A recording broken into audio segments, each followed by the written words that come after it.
Great. Hello, everyone. Welcome to the Experience Ability Removing Barriers training series with the USDA Target Center. My name is Zach Baldwin. I'm the Director of Outreach for the American Association of People with Disabilities. AAPD is a convener, connector, and a catalyst for change, increasing the political and economic power of people with disabilities. And one of the programs that we run to meet that mission is our Summer Internship Program for students with disabilities. And that's what we're here to chat about a little bit today. Over here to my left is Alex Van Hook. He is an alumni from the AAPD Summer Internship Program, class of 2013. So he'll be chiming in a little bit later to share some details about his experience. But before we get there, I wanted to chat a little bit about how internships play a role in removing barriers to employment, talk about the AAPD Summer Internship Program and how we try to remove barriers there to help our interns participate in their internship placements, and then Alex will chime in and share some of his experiences with the program. So, internships as a means to remove barriers to employment. There are two different sides, I think, to how this operates. The first is an internship that gives you experience and knowledge and life learning, professional development, and that's the same for any student participating in an internship, whether you have a disability or not. Getting that hands-on experience, working in a professional setting full-time, having supervisors or other coworkers that have a lot of experience and can teach you, that's very beneficial to all students. And that was one of the impetuses behind why we wanted to launch our summer internship program. We were seeing that students with disabilities weren't necessarily having the same internship opportunities as students without disabilities, and that there is a gap there leading to the lower employment rate for people with disabilities, and we saw internships as a way to try to counteract that. The other way that internships remove barriers to employment is by, especially for students with disabilities, is by having or creating an opportunity for employers to engage directly with a person with a disability in an internship role and help them visualize what it's like to work closely with someone who has a disability and visualize that, this person is an intern now, but they could easily be an employee. And it starts to help break down some of those stereotypes and misconceptions that a lot of people have about what a person with a disability can or cannot do in the workplace. For our summer internship program, it's a pretty competitive process. We get, I think, the cream of the crop of students to participate in our program each year, and then they go into their internship placements, work really hard, impress everyone that they work with and their supervisors. And for folks who have that bias, whether it's conscious or not, it really helps to counteract that. And I guess the third piece of that is just the overall benefit of seeing, so you have the intern who's learning and growing from their experience with their internship, the employer who's learning and breaking down barriers there, and having that successful internship. A lot of our interns are placed on Capitol Hill, so they're serving constituents, or they're working in a federal agency serving the public sector for nonprofits. They're all contributing to societal good, trying to help the public in some way through their internship, and that happens because they're able to be included in the internship that they have. Their employer is including them, providing the proper accommodations and allowing them to participate. So a bit more about AAPD's Summer Internship Program. It was something that we launched back in 2000 with the help of the Mitsubishi Electric America Foundation. It was initially launched as just a congressional internship program, really focusing on trying to get more people with disabilities to work in congressional offices. One of the initial funders had been a Hill staffer and noticed through his time working on the Hill that he hadn't seen any people with disabilities, either interns or staff, certainly not members. Even today there's only a handful of members of Congress who identify as having a disability.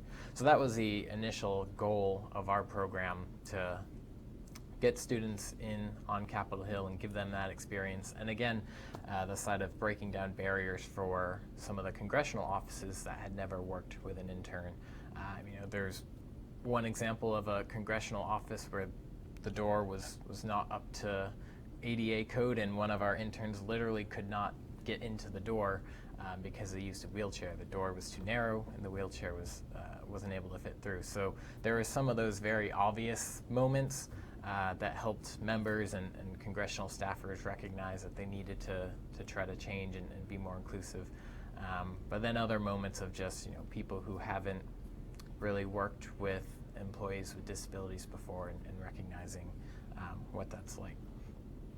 So for our program, we have a national reach. We focus on recruiting college students with disabilities at the undergraduate level and above. We usually have mostly undergraduate students, but also master's students, law students. This year we even have a PhD student with us.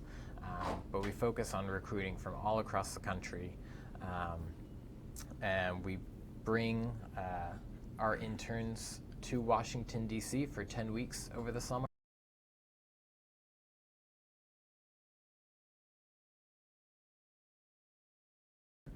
We also provide each intern with a living stipend. And the idea there is really wanting to make the program as accessible as possible to all students with disabilities, and recognizing that finances can often be a barrier to students, for any student really, to take an unpaid internship for the summer. So we try to cover some of those expenses so our interns can really focus on getting the most out of their experience. After we bring them to Washington, D.C., we start with a week of orientation where we cover a whole range of topics, from the history of the disability rights movement to current policy issues that are impacting people with disabilities, to talking about careers in public policy, or how to use social media as an advocacy tool. We really try to bring in a lot of our partners, so other national organizations, executive directors, policy folks who have a lot of experience and can meet with our interns either through a one-on-one presentation or a panel discussion with them. After the week of orientation, our interns start their internships full-time. As I mentioned before, we place congressional committees, as well as federal agencies, nonprofit organizations, and for-profit companies. We also connect each of our interns with a mentor over the summer. Typically the mentor is a professional, someone who's connected to the disability community, but not always a part of the disability community. We try to make a match based on the interests and experience of our intern class for the year, as well as the mentors that we know who have a similar experience or are working in a similar area. And we make that one-on-one connection to give the interns another level of support while they're here for the summer. They have the staff at AAPD who are behind them 100% to provide advice and support over the summer. They've got their supervisor at their internship placement, as well as, depending on the placement, usually a few other staff that are working with them and supportive of the interns in the office. And then they have the mentor, who is someone they can meet with outside of work hours and discuss their career path, other professional development opportunities, or for some of our interns who have a mentor who's also a professional with a disability, just talking about what it's like to be working full-time for the federal government as a person with a disability, and how you navigate that. So we try to provide a few different areas or individuals who can serve to provide advice and guidance for our interns on different topics.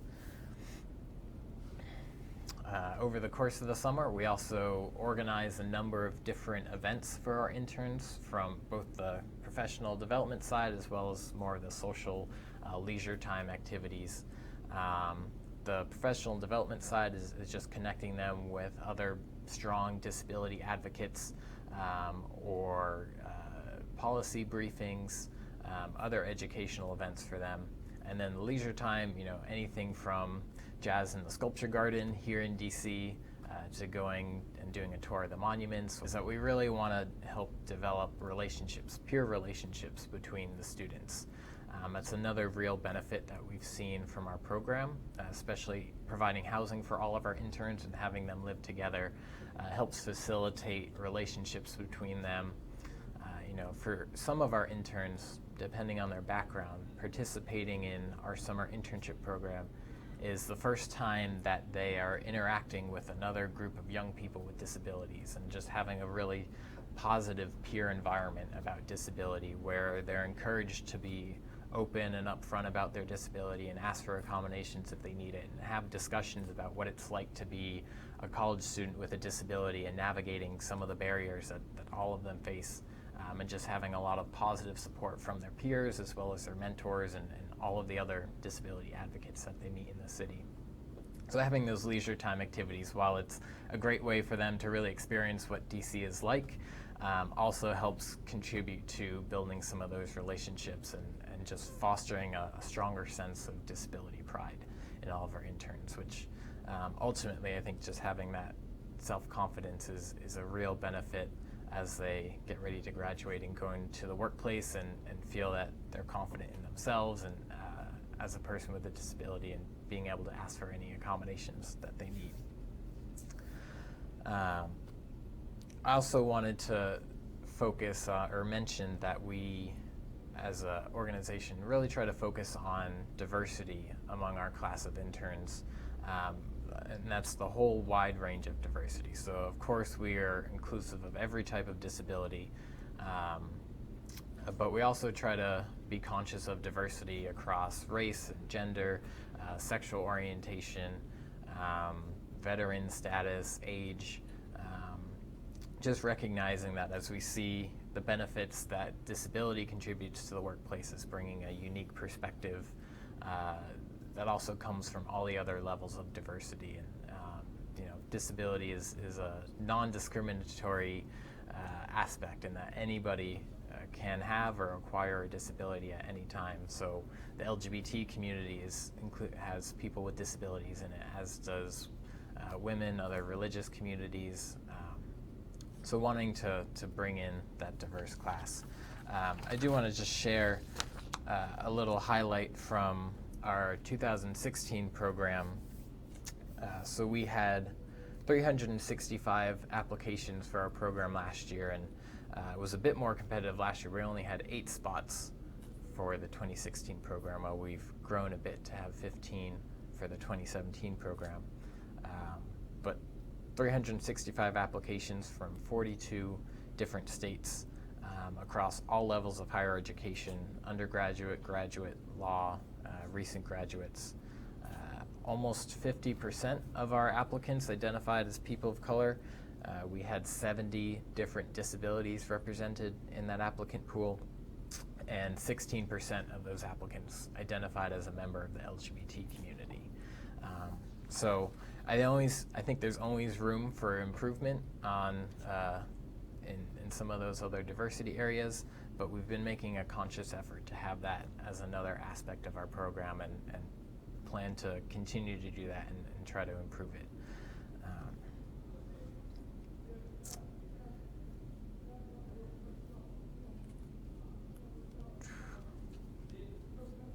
Before I move on to discussing removing barriers for some of our interns and working with our placements, I just wanted to share a couple of quotes from our interns from last year's class about their experience. So one of them, quote, "This summer, I have been able to more fully claim my identity as a person with a disability and understand each time I do so it is a powerful political act. I was able to understand myself more fully because I gained access to so many incredible members of the disability community. This community has given me the confidence to step into the workforce and greater world as a confident woman with a disability. Thank you to AAPD for guiding me through the process." And one more, quote, "My AAPD intern experience was completely life-changing. I was placed in my state senator's office and I got to focus on the policy area I am interested in pursuing a career in.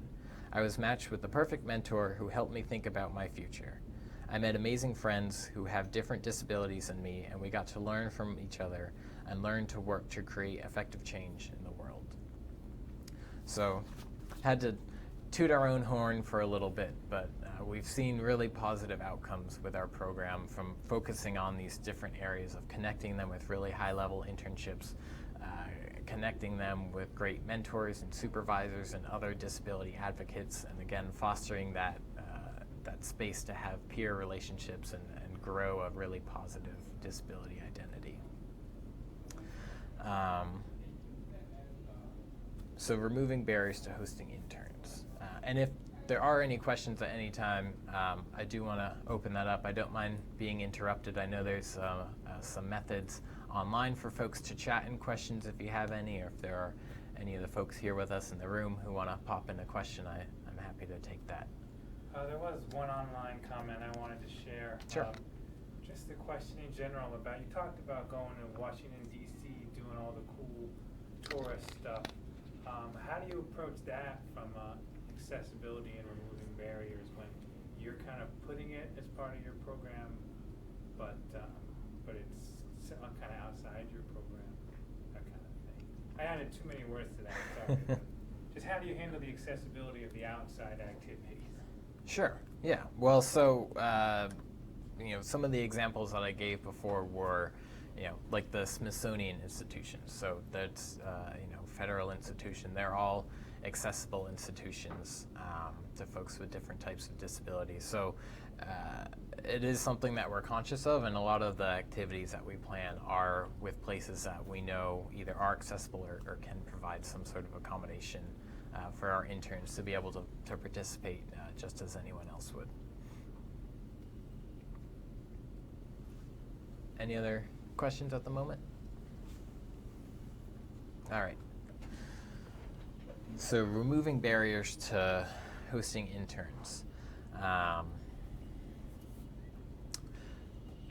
Starting with, I guess, recruiting the interns, or starting from the beginning. So with your recruitment materials, when we put out announcements about our internship program, making sure, whether you're posting it online somewhere on a job site or sending it around, that all the materials you post are accessible to people, being very upfront that you are recruiting people with disabilities. If you're running an internship program that's not specifically for folks with disabilities, it's important to mention that you could use the equal opportunity employer phrase and include disability in that.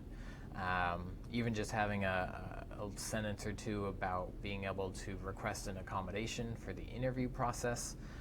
If it goes there, it goes a long way to be very upfront about your intention to be inclusive of people with disabilities, and when folks see that, they recognize that the program is open to them and wants to include them, and that can be more of a motivation for folks to apply. Also, thinking about cultural sensitivity, and this goes for disability and a lot of other identities. If it's something that you as the internship program manager, or you or your staff or your office doesn't feel comfortable with, there are plenty of folks or trainings that you can get around some of this cultural sensitivity, or etiquette is another phrase. And I think it's important for people who don't have that confidence that they can properly interact with other folks to be open about that and just receive some training or have a discussion about it before trying to jump in and suddenly start recruiting people with disabilities when you don't really know too much about the community. And it also goes to inclusion in the workplace. If you want to run a internship program for people with disabilities and have them included, I think you also need to be meeting the same standards in your own workplace. So making sure the same level of inclusion and accommodations that you want to provide for the interns are already provided for the workplace that you're trying to recruit them into.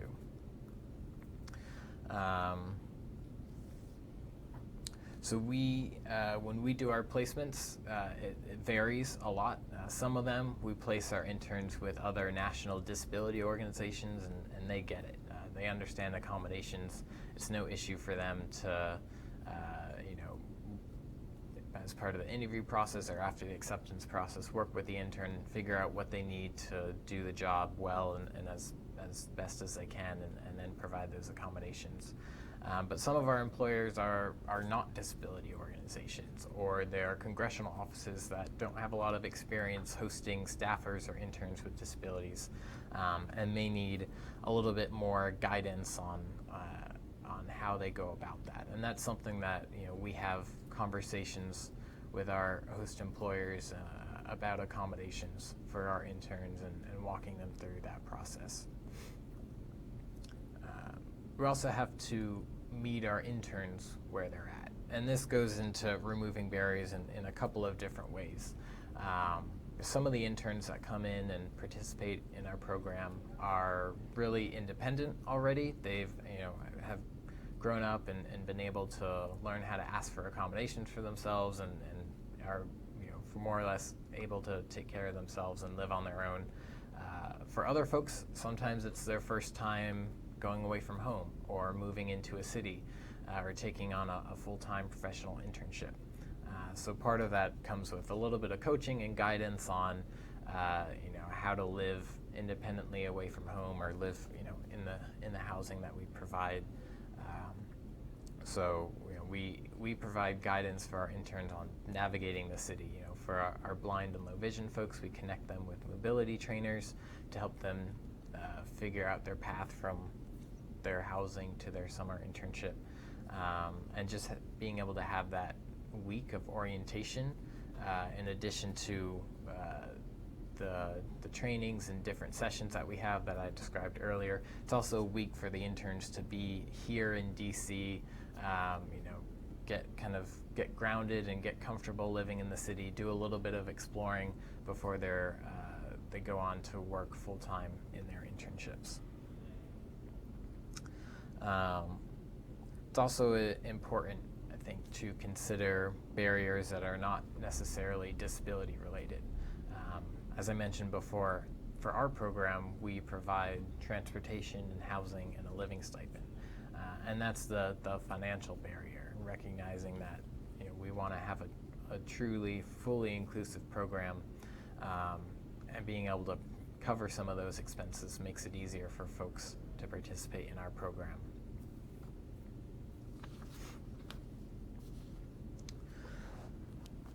So with our program, we're always learning and looking for ways that we can improve. We conduct evaluations at the end of our program. I do a survey with all of our interns as well as exit interviews. We also regularly check in with them over the course of the summer. We have an open door policy to chat with our interns should any issues arise, but we make sure to set a few different dates and times when we're specifically checking in with them just to make sure everything's going all right, as well as checking in with their supervisors.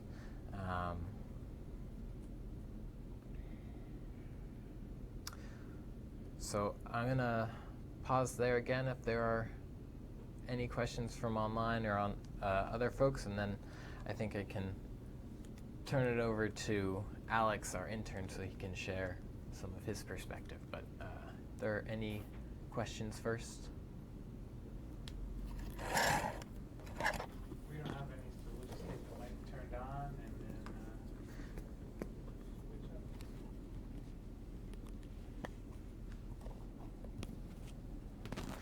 All right, so I think we're ready. Alex, if you want to maybe start by introducing yourself, that what you were an intern, your placement, and then I'll let you take it off and share some of the things that you learned and how that the experience influenced your career path.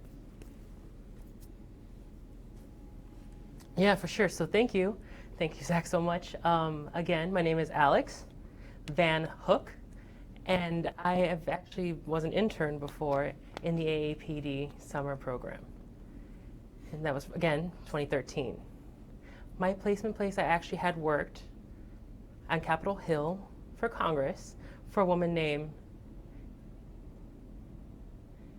Kathy McMorris Rogers. And she was actually a representative from Washington State. So my experience with that at AAPD in the program for the summer has been entirely amazing. I learned so much about disability rights and the disability rights movement, and I've met so many people and new friends, and just some of the people that I've met, we're still friends to this day. So it's just been a great experience, and everything that I've learned has just been more hands-on, and especially working with Congress and how it runs, and it's so fascinating. It's been a fascinating experience for myself. And so I feel like for that and AAPD with that internship, I feel like it's just been a really big influence on myself. Everything that I've been doing has been such a force, especially for AAPD. That internship has been just an interesting kind of, how should I say? It's a different kind of leadership. It's not just very broad, it's just specific to AAPD that has an additional sort of, more of a passion and aligns with my passion. And after that, I just feel like it's really made me want to focus on disability rights. And so after my time with the internship, I feel at the time that I was there, from 2013, before the AAPD internship, I was pretty much doing 2 years at the Rochester Institute of Technology at RIT as my undergrad. And after that, I got my AP internship, and that was all done. I started my 3 years, actually, when I continued my education, up until my 5th year. And the 5 years all included at RIT. And I was working in policy. Once I had graduated, I got in during the summer. So it's just different, the internship that it is. It's just followed mostly because it is about disability rights. And that was in 2014 where I had the internship, the National Institute of the Deaf. In 2015 when I got my internship there. I was working with a senator, Senator Casey. And they're a senator from Pennsylvania. And so I had another internship with them in DC. And then in 2016, I had an internship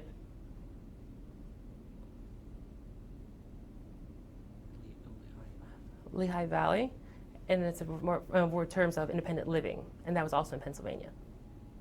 And that's for this summer. Hopefully I'll be back there with the AAPD and really trying to focus on the reasoning, because in 2013 that internship program was so great. But in this summer I'm going to in-house placement, which then means that I'm going to go ahead and help AAPD in their diversity and a little bit more of the research that they're doing for disability rights and healthcare, in terms of their ADA compliance and everything else, and transportation as well. So I feel like really my goal then for the upcoming summer is for AAPD, those interns, especially the ones from 2013 where I was, to also be just as impacted. I mean, not just say that we weren't influenced in that we still don't have it today, but it's the same thing. It's just like going for grad school at American University. So people are starting their semesters there and doing that, and I'm actually doing that now, and I'm studying my grad for public policy and management. So my long-term goal is for disability rights. And also, the interesting thing with access to transportation, so really to sum everything up that I really want to be doing is with AAPD, the internships, I feel it's the best summer internship that I've had. And it really has brought me a lot of friends and a great network of people. And really, I just want to open that up and just feel more comfortable having that. And my experience in totality has just been so enjoyable, and it's been a really wonderful experience. And I look forward to seeing what AAPD has in store. Great. Thank you, Alex.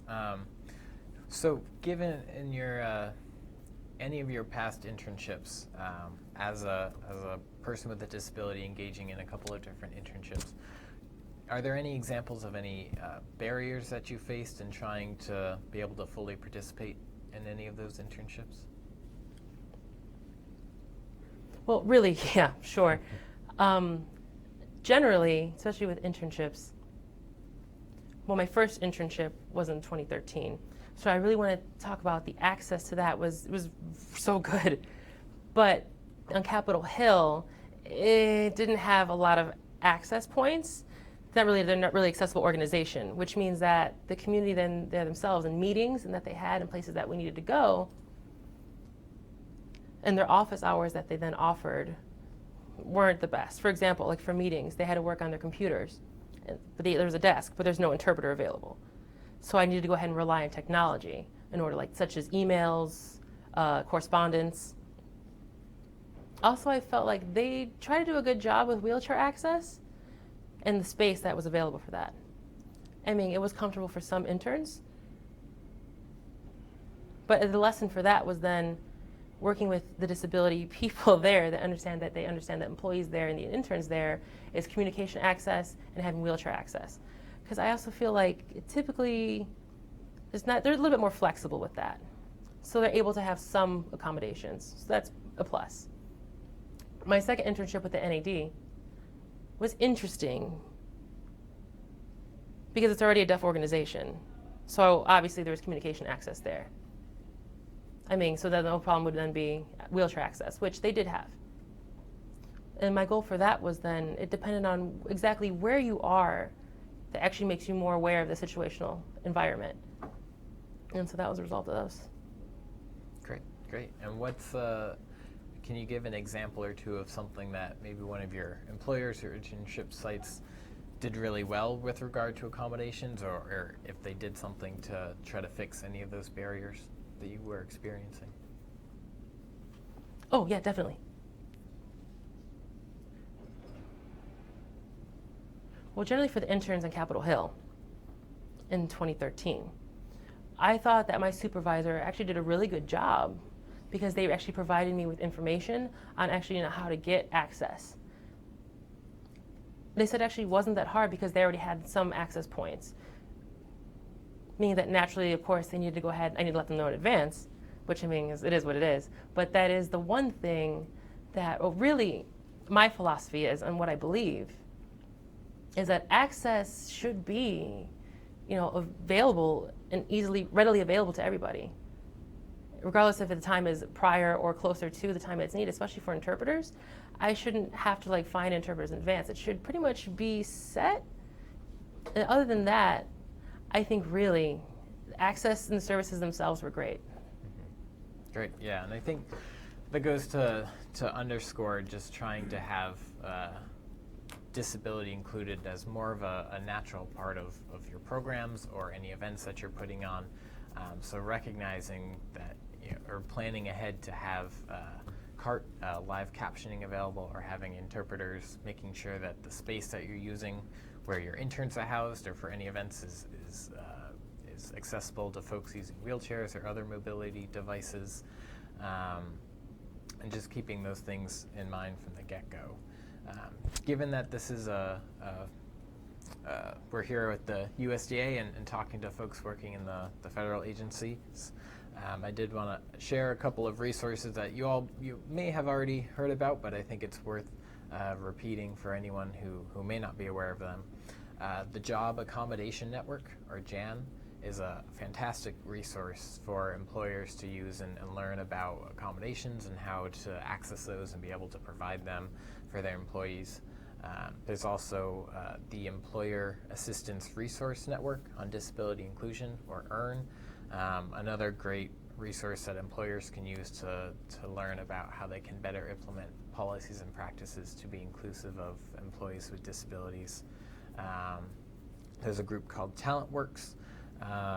There's also the U.S. Office of Personnel Management can provide some guidance on reasonable accommodations, as well as the Office of Disability Employment Policy. And then, of course, I'd be remiss if we didn't mention here the USDA Target Center and the accessible technology that they're able to provide to support employees working here. Any other questions? I have a question, Yeah. if you don't mind. So talking about the interpreters, would these be hired employees, volunteers, a combination of both, or would that be part of your network of inclusion with the interns? To help, seeing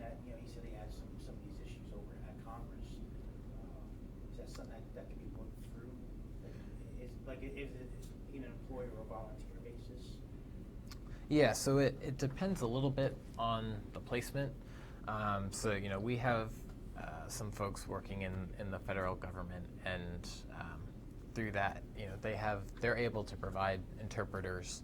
And usually what they do, it's kind of on a schedule. The interpreter will be in for so many hours on a certain day or during the week, and that's scheduled in advance. So you have that, and then it's able to, you're able to book meetings or check-ins with your supervisor or anything else like that while the interpreter is planned to be in the office.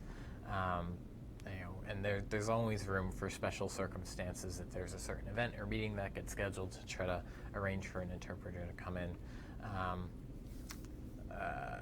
On the more of the nonprofit side, it's usually the organizations contracting with either independent interpreters or an interpreting company, and usually works kind of the same way, having a planned schedule for the interpreter to come in and working around that schedule. So they're typically not on staff for nonprofit organizations, but sometimes I think like on Capitol Hill, they'll have interpreters who work up there and are employees of the government, and then they're available to the offices and to members. Thank you. Sure. Also, yes, I would also like to add to that, because in order to bring to Capitol Hill, really, what I mean by that is that it's super impressive in terms of Capitol Hill and what it is. And the comments that I've made before, I feel like they have access organizations that are there. Then they do have staff interpreters depending on the agency. And that is incredibly nice. Because, I might be important, or it might be more of the organization itself and the culture there. It might be the government itself. It might be whatever you want to call it. Whatever the kind of thing is there, it's ready.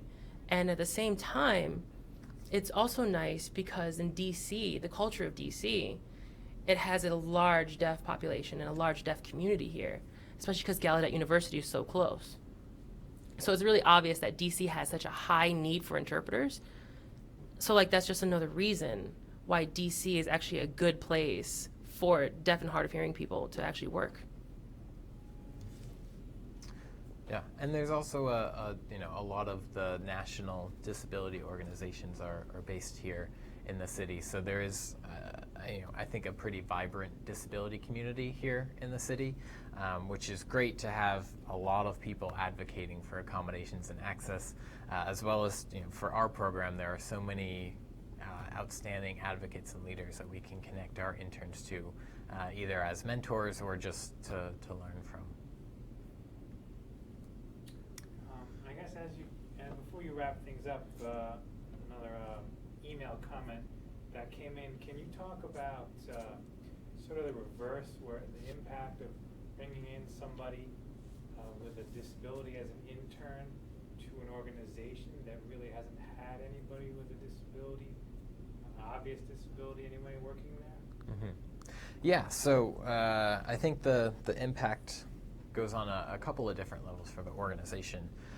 For one, thinking about, as you said, someone with a more visible disability, just having the placement really think about access for the person. So if it's someone who's a chair user, are there elevators in the building? Can they get into the office? Are the doors actually wide enough?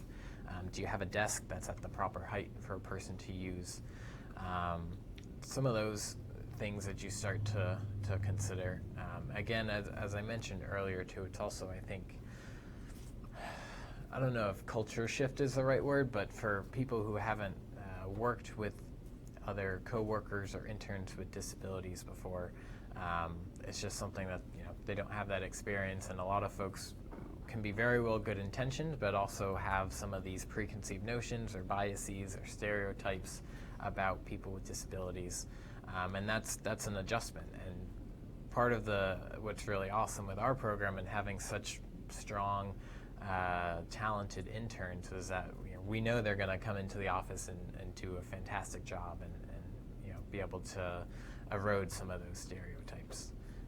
But I don't know, Alex, if you wanted to add anything to that question. No, actually. There's nothing that I wanted to add. Well, actually, hold on. Let me take a second here. So, well, actually, yes. It was interesting based on my experience. What had happened was, like, for example, sometimes you might have to work in a place where really either the people have never seen a person with disabilities and they just don't know, or there's no one there that has a disability. So sometimes you really have to sort of make that communication access there. You have to start that conversation with them. Because, I mean, if that not, they won't know.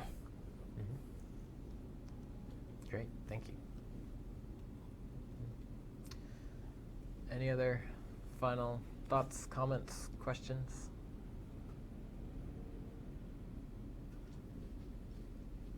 No? All right, well, I guess we're gonna conclude that. I'll leave a shameless plug. You can always learn more about the AAPD Summer Internship Program at aapd.com. We'll be opening applications for our 2018 program later this fall in September. All right, thanks everyone.